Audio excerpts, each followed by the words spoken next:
Hi, and welcome to my channel, What's Good on TV. My name is Nicole, and I'm down here to give my review of the Real Housewives of Potomac, Bunk in Beds and Button Heads. So, first, I'm going to say this was a okay episode. Sometimes I judge episodes by how often I look at my watch or hit the fast forward button. And so I did look at my watch about 3 times, but there was some good stuff that happened in here. So actually, I'm not going to go detail by detail. Just going to kind of hit the stuff that I thought was a little bit interesting. When we picked back up with the ladies, they were on their way down to Lake Norman so that they could. It's Mia's trip, but they're also going to be celebrating Wendy's birthday while they're there, and they're in 3 different cars. And so we're back in the car with Karen and Mia is trying to get Karen to talk about her charges, which don't make any sense because why would you do that before you go to court? That wouldn't make sense.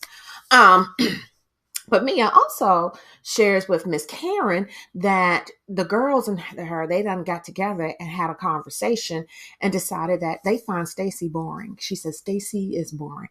And I was like, the nerve. The nerve. Which of these ladies says she boring? Ashley? What's Ashley's story? What's Giselle's story? What do you know? Who is saying she's boring? And I guess Mia would think she's boring because, everybody can't have a husband and a boyfriend. So actually Stacy does have a husband and a boyfriend, but she ain't got a stipe. They have more in common than they think. So Giselle and Wendy and somebody else. Oh, Jacqueline was they were in a car together. And Jacqueline is trying to get it started. She's trying to start talking about the Grand Dame, trying to talk about Karen and Giselle, she's here for whatever. Let's talk. And Wendy kind of puts her church finger up and she's like, Karen isn't here to defend herself, so we're going to squash that. And I'm like, okay, all right. And Giselle went right along with it. I'm thinking, I don't know what's happening in this new day of Potomac. In the other car, we have JC and Kiana, which I'm not sure I'm saying her name, Kiana and Ashley. And they're talking about relationships and men and how long you've been with your man. Okay, I like older men. Okay, I'm with somebody my age now. Whatever. The thing that was interesting to me about that conversation is they talked about kind of the roles they're playing. And, I'm of a different age, but Kiana, some of these young women, y'all are almost auditioning for a partnership. And you want to make sure that you are getting as much as you are giving. So you and this man who has not made a commitment to you, not a legal commitment, not a binding commitment, y'all are building a house together. Karen shares that she has her own business. It's a med spa. It's running itself. A business that runs itself into the ground, or whoever's running it is, taking a little too much. So you might want to watch that. But she's also helping her man build up his business, which is some kind of mental health agency. And they show us a little clip of that, where he has referred to her as an employee, but she calls herself the chief executive officer. Okay. So, but again, just make sure you're getting as much as you're giving. Because I'm telling you, there are some men out there, they will use up all your life. Some people will use up all of your life and feel entitled to it. So you got to make sure you're looking out. But anyway, we then see the ladies. They get to the house, a gorgeous house, beautiful house. And Mia has made sure that everybody has their own personal assistant assigned to them. And Giselle's like, yes, this is how I'm supposed to be treated. Like she used to that. But, so they do the thing where they all go around to the rooms, and they spared us the scene of women running to rooms, snatching them up, claiming them like they don't get to go nowhere, because the rooms are already assigned, and they just kind of like leisurely, oh my God, look at your room. Oh my God, look at your room.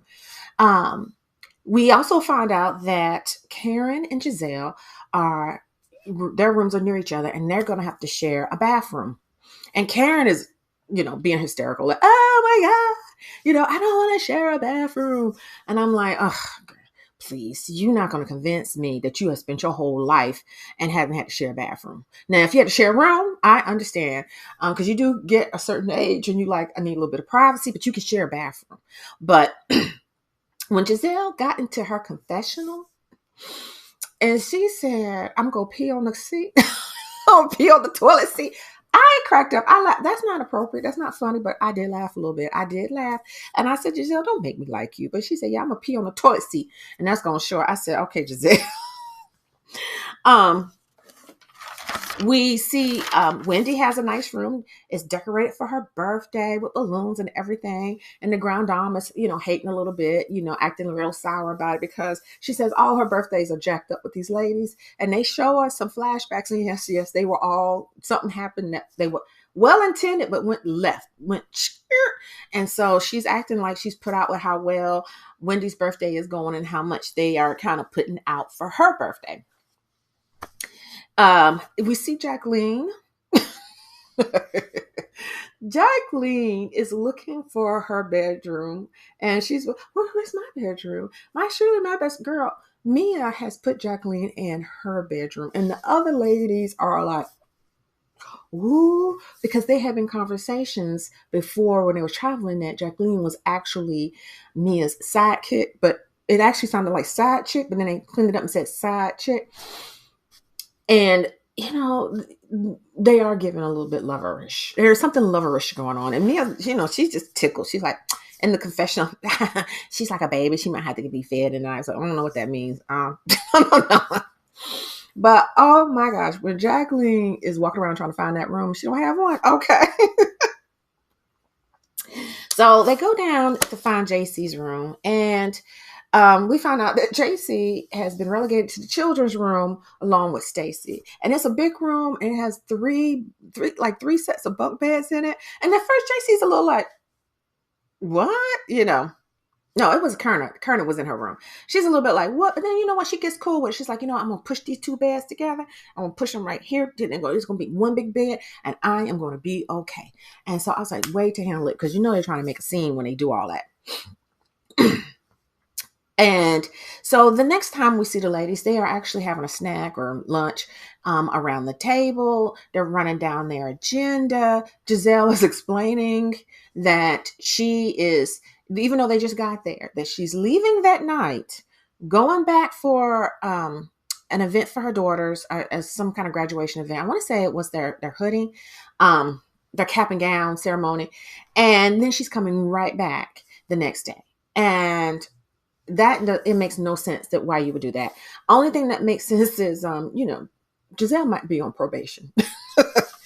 She might be on probation. They brought her into the HR department and gave her a work plan or coaching or whatever they said. They said, listen, you want to keep your job, you are going to have to come to work on time and clock in and do what you're told.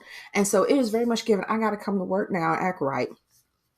Otherwise, why are you doing that? And I'm not mad at her for acting right, acting like she got a job she want to keep, because you don't want to lose 2 checks in 1 year, because I'm sure those girls are about to be 18 and child support dries up when you're 18. And so she's like, I can't lose no 2 checks. So clock in. I'm not mad at you. We got to do what we all got to do to get by. While they're also at the table, they start talking about the follow-up conversation where, Jacqueline is upset that they think that she's a side chick. And I get why Jacqueline is upset. Went behind the fourth wall, right? Because if Jacqueline wants to be a housewife, she can't be seen as only being Mia's friend. She really got to be seen as somebody interested and on her own. So I get why Jacqueline does not want to be seen as just Mia's friend or the sidekick. She's never going to get to be a full-time housewife if that's what she's doing. But then she kind of gives too much, because JC is kind of teasing her. And I felt like JC was teasing her. Like she was saying, but I'm Mia's new side chick. I'm Mia's new sidekick. I'm going to be Mia's side. And it was almost, again, I thought it was kind of like she was teasing, like, I got your boo. I done took your boo. I took your boo. But Jacqueline does not like that. She does not like for people to play about Mia. And she didn't like when they were calling her the side chick or sidekick. And so she gives this speech, which felt prepared but not delivered well. About, I am giving, I have my own business, I'm this, I'm that, and look at me. And she jumps up and like, look at all this, look at this, and I'm like, oh, everybody was making faces. Everybody was making faces. It didn't do. We've seen that speech before, and you know what? I'm not seeing that speech ever come off well. So Jacqueline, that wasn't the move, girl. So anyway, she sits back down, and the grand dame who is sitting at the head of the table, which I think she always positions herself that way, or maybe wherever she sits becomes the head.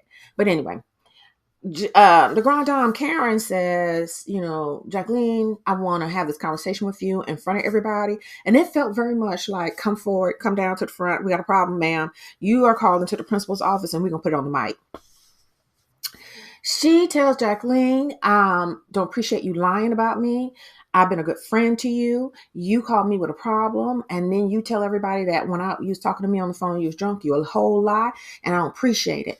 And she was going in now. She was going in. And Jacqueline was kind of shutting it down. I am not lying. Well, that's fine then. And Giselle tries to jump in, which Giselle, just mind your business. And she, well, no, I don't think she meant any malicious intent. Shut up, Giselle. Because Karen was like, you can get some too. Don't do it. Don't do it. Don't do it. So Giselle piped down. But, Karen was giving her the business. And Jacqueline starts crying. Jacqueline tears up. You know what? Everybody's entitled to their feelings. And I know her feelings might have been hurt. But when you think back, only thing Karen said was, I've been a good friend to you. You lied on me. You a flipper. And I don't want no parts of you. Those are hurtful things. But it wasn't like she called her out. But she acted like she's about to start crying. And I'm thinking, Jacqueline, you cannot be a pot stirrer and out here telling lies and then cry easy. You can't do that. You can't. If you're gonna cry easy and be tenderhearted, then you need to, not talk about people. Because Karen was like, I don't care about your tears. Karen said, you cry all you want.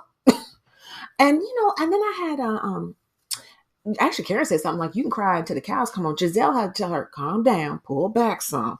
But I had wondered too about Jacqueline's tears. Because I said, again, Karen didn't, I don't know, to me, Karen didn't come that hard at her. She didn't come that hard. And so I wondered if maybe she's crying because she felt a little bad. Like when you haven't done right by somebody, right? I think we may have, I know I've been there where I know I've messed up and I didn't do right by somebody. Because Karen said, I've been a good friend to you. And even in that moment, Karen didn't say, you called me about your old man cheating on you. She didn't even tell her story then. She didn't tell her business then. And Jacqueline never said she was lying. Jacqueline never said, I never called you for any help. You don't know what you're talking about. That has nothing to do with me. She never did that. Jacqueline never denied that she called her for assistance. And so I was wondering, could those tears be tears of, yeah, I done messed up. I did Karen wrong and I shouldn't have done that. But anyway, the ladies kind of move on. They're told to come dress for dinner because they're going to go on the boat and then they're going to have a nice dinner. And so now it's time to take Stacy to their room, and they're all kind of, right? So they take Stacy down to the room and show her those bunk beds. And Stacy says, bunk beds. Yes, I've always wanted to sleep in bunk beds. And I get a roommate. My first girls trip, and I get to sleep on bunk beds, and I get a roommate. And then she tells Carmen, if I had to share a room with anybody, I'm glad to share it with you. I said, yes. See, that's how you do it, Stacy. That is how you do it. You don't let these people get your joy over some bunk beds. You ain't gonna beat up for 2 nights anyway. But that's what they were hoping. They was hoping to get her show all the way out and fuss. Why I gotta stay in here? How come I'm too big to sleep on these beds? No. She was like, nope, I can do it. And actually, it was given a little bit, just a smidge of, oh wow, I've never had to go low class like this, and I've always wanted to. I'm gonna do what the commoners do. I get to sleep like a commoner. Yes. But no, I was like, that's what I like, Stacy. I don't care what they say. I don't think Stacy's boring. I think she's given exactly what she's supposed to be given. And I like that she did not have a whole moment of crying about these bunk beds. She was like, positivity and light. That's what we're going to do. It's going to be okay. So we also see where Miss Stacy goes and sits down with Karen. And, she checks in on Karen because she's nice like that. And then she starts to share with Karen how um, she is, getting kind of concerned because they're coming close to the divorce work, paperwork, time to work on that.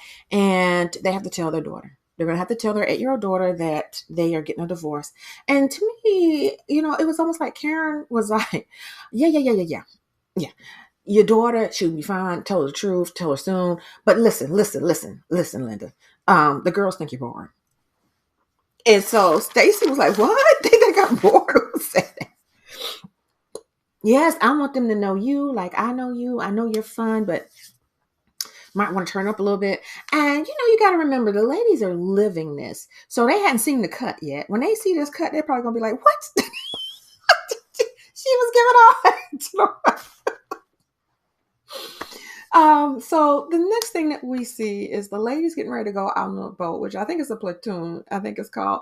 And what I don't understand is when you go out on that kind of boat, usually people wear comfortable clothes on the boat, but they're dressed up in heels. They're kind of staggering down the steps. You would at least put on some That's not what you wear. Is that what you do when you're rich? You dress up to go out on a platoon boat? But anyway, it's like, to me, that's like dressing up to go on a fishing boat. Like, what are y'all doing? But anyway, they all dressed up. They look gorgeous. They're out on the boat. And, they're riding along. Ladies are all in different clusters kind of talking. It's not that big of a boat, but they are conversations going on about each other, which I thought was kind of interesting. So in one corner, you have Stacy with Kiana and JC. And they are talking about how, the fight from the year before and how Kiana had to get an attorney. And, Ashley is just, she had to be a stone throw away. She had to be like in the corner right over there. And the camera pans over and she's acting like she don't hear him. I'm thinking, girl, I know they're talking loud to be heard over the motor and the water and the wind. But anyway, she's acting like she don't hear him. But Stacy somehow starts to talk about how, she's going through this divorce and how Ashley told all her business, but she heard that. Ashley heard that. Stop telling everybody that I told you business about you getting under a man. I didn't do that. And they kind of go back and forth a little bit, but it fizzes out because what is nothing? It's absolutely nothing. And I think even Giselle tried to jump in a little bit. Stop, Giselle. Stop trying to jump in. And just leave it alone. So the ladies kind of join in. And Mia is there talking about her relationship with Gordon again and how Gordon has bipolar and what it looks like he overspends. And she talks about how she got out of the marriage because she kept having to bail him out 3 times. She had to bail them out, and now she's kind of moved on. And you know what? People are feeling sympathetic for him. But you know what, sir? You married somebody that you had an arrangement with. You married somebody you had an agreement. So you left your wife and you marry somebody that you had an agreement with, and the agreement was, I'll be your cake daddy if you be my sugar mama, and I'll keep you up. And now she's having to keep you up, and that was not the agreement, so now she's out. Now we can't be upset about that now. We cannot be upset about that. But they show us a picture of them all spending New Year's Eve together. Mia with her husband and Ink and the kids. And I'm thinking, that's so weird. That is weird and confusing. Why would you?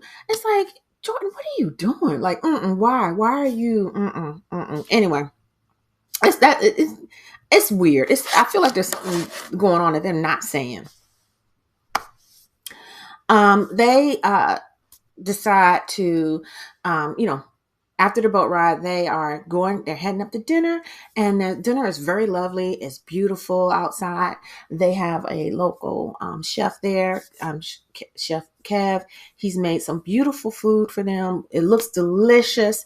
They're getting ready to enjoy this wonderful food that's been prepared for them. And Giselle is like, you know what?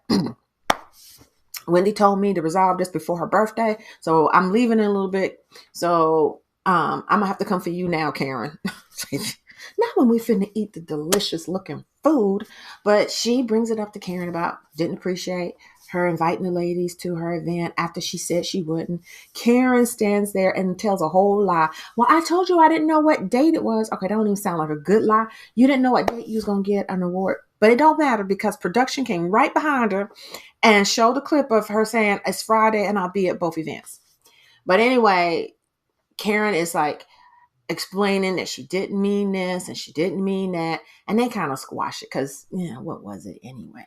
I mean, was this really an event for you to raise money? I mean, yes, they did raise money, but they raised $15,000. I'm thinking y'all rich people. Poor people can get together and raise $15,000. And if you were so worried about raising money, you would have got those ladies when they came in.